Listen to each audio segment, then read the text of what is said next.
सर्वांना नमस्कार. सर्वांचं माझ्या आजच्या नवीन व्हिडिओमध्ये आणि माझ्या यूट्यूब चॅनलमध्ये मी मंजुषा हार्दिक स्वागत करते. आजच्या व्हिडिओमध्ये आपण माहिती पाहणार आहोत PTINR या रक्त तपासणीविषयी. PTINR ही रक्त तपासणी का केली जाते, त्याची नॉर्मल रेंज काय आहे, PTINR जर वाढलेलं असेल तर काय होतं, PTINR जर कमी झालेलं का असेल तर काय होतं, याबाबतची सविस्तर माहिती मी तुम्हाला आजच्या व्हिडिओमध्ये देणार आहे. त्यामुळे व्हिडिओ माहितीपूर्ण असणार आहे. व्हिडिओ पूर्ण पहा आणि चॅनलला सबस्क्राईब नक्की करा.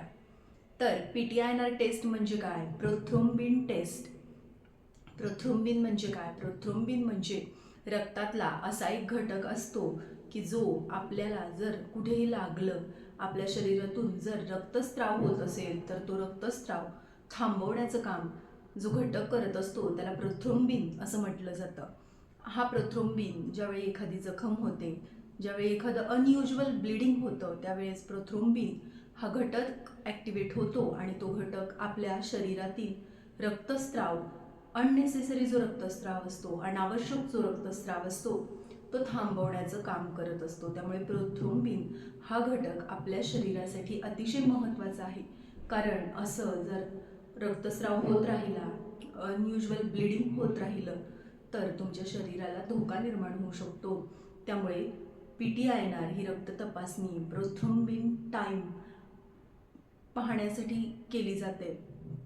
प्रोथ्रोम्बिन टाईम म्हणजे रक्ताची गुठळी होण्यास, जखमेतील जे वाहतं रक्त आहे ते थांबण्यास किती वेळ लागतो याचं जे कॅल्क्युलेशन केलेलं असतं त्यालाच PTINR टेस्ट असं म्हटलं जातं. आणि INR म्हणजे काय? तर INR म्हणजे हा एक रेशो असतो, इंटरनॅशनल नॉर्मलाइज्ड रेशो. हा रेशो याच्यासाठी वापरला जातो की या रेशो हा फिक्स्ड रेशो असतो आणि याच्याशी आपल्या आलेले रीडिंग्स कंपेअर केले जातात. हा रेशो फिक्स असतो आणि या रेशोसोबत तुलना करून आपल्याला आपलं रक्त अधिक पातळ आहे किंवा अधिक घट्ट आहे, आपलं रक्त वेळेत रक्ताची गुठळी होतीये का, रक्त व्हायचं थांबतंय का, हे पाहिलं जातं. त्यासाठी हा INR रेशो देखील महत्त्वाचा आहे. आता PTINRची नॉर्मल रेंज काय आहे? तर PTINRची नॉर्मल रेंज जनरली 1 अशी सांगितली जाते. 0.8 to 1.2 इथपर्यंत ही रेंज आहे. हा रेशो 0.8 to 1.2 इथपर्यंत असेल तर आपल्या शरीरातील जे प्रोथ्रोम्बिन आहे ते व्यवस्थित काम करतंय, आपल्या शरीरामध्ये अनयुज्युअल ब्लिडिंग होत नाही याचं हे लक्षण असतं. रक्त पुरेशा प्रमाणात पातळ आहे, ते अधिक घट्टही नाही किंवा अधिक पातळ झालेलं नाही याचं हे लक्षण असतं. 0.8 to 1.2 इतकं जर तुमच्या प्रोथ्रोम्बिन टाईमचं रीडिंग असेल, इतकं जर तुमचं रिपोर्टमध्ये रेशो दाखवलेला असेल तर.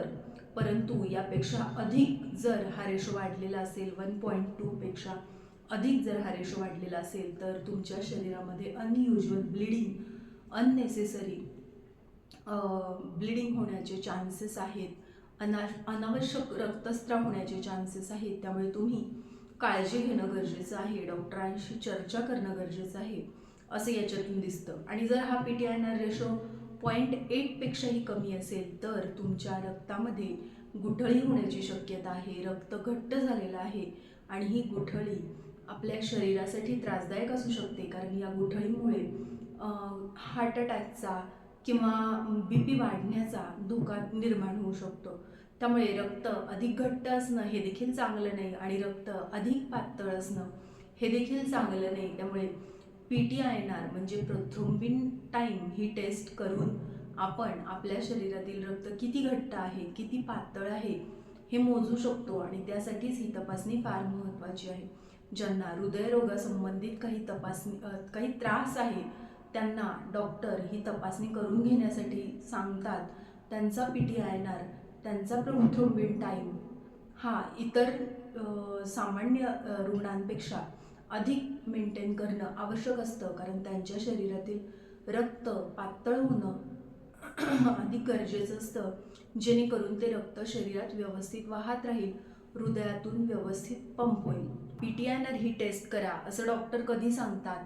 ज्यावेळी तुम्हाला हृदयरोगाचा काही धोका असेल, त्यावेळी ज्यावेळी तुमच्या शरीरातील रक्त पातळ ठेवणं हे तुमच्या आरोग्याच्या दृष्टीने आवश्यक असेल, शरीरातील ब्लड व्यवस्थित पंप व्हावं, हार्टमध्ये ब्लड पंपिंग व्यवस्थित चालावं, यासाठी तुमचं रक्त पातळ असणं हे आवश्यक असेल, त्यावेळी तुम्हाला डॉक्टर काही अँटीकोॲग्युलंट देऊन तुमचं रक्त पातळ ठेवण्याचा प्रयत्न करत असतात.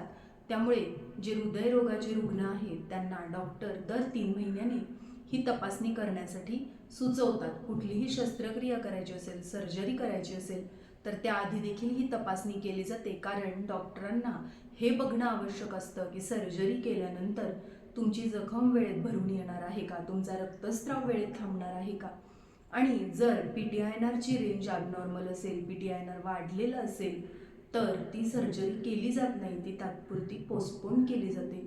जोपर्यंत तुमच्या रक्ताचा रेशो नॉर्मल येत नाही तोपर्यंत. त्यामुळे सर्जरीच्या आधी ही तपासणी कंपल्सरी केली जाते. अशा प्रकारे PTINR ही एक महत्त्वाची रक्त तपासणी आहे आणि त्याबद्दलची माहिती आज आपण आपल्या व्हिडिओमध्ये घेतली.